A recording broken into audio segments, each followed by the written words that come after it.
Hello everyone, my name is Pardy, and I am a massive comic book and pop culture geek.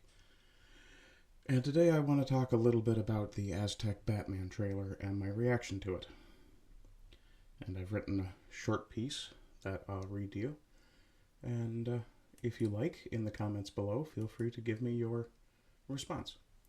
So I've titled this piece, "This is Not Batman." And leaving aside the anti-white tones of the trailer for the moment, don't worry, we will come back to them. Let us examine why this is a desecration of the almost century-old Batman mythos. Firstly, portraying an Aztec as Batman is a complete inversion of Batman's no-killing ethos, given that particular, and I use the term loosely, civilization's propensity for live human sacrifice.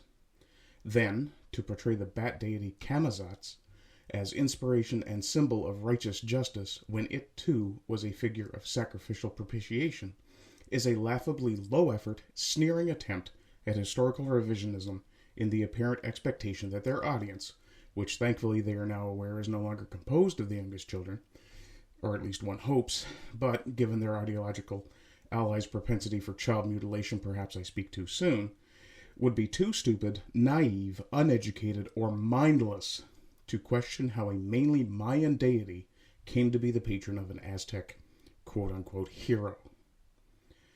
Now we come to the most dramatic blasphemy against this pop culture icon, using Batman as a defender of the poor, innocent Aztecs, a people so vile, so evil, so universally hated for their ritual sadism that only 3 city-states stood beside them against Cortez, who is herein portrayed as a villain, aligning himself with other villains.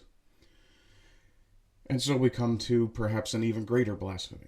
The anti-white animus is so powerful in the people behind this entertainment that not only did they choose to make the white man the villain, their heroes were human-sacrificing sadists who worshipped what any sensible individual would have, even in that era, considered to be a demonic fiend figure. When I was a child, Adam West was still the most recent and most loved on-screen Batman, a paragon of virtues that eschewed his darker comic origins and methods in favor of entertaining children and lighthearted adults.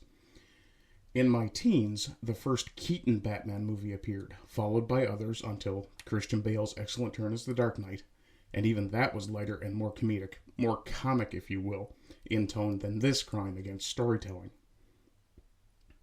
It is not just that they made the historic white conqueror who put an end to centuries of human sacrifice, Cortez, into a villain.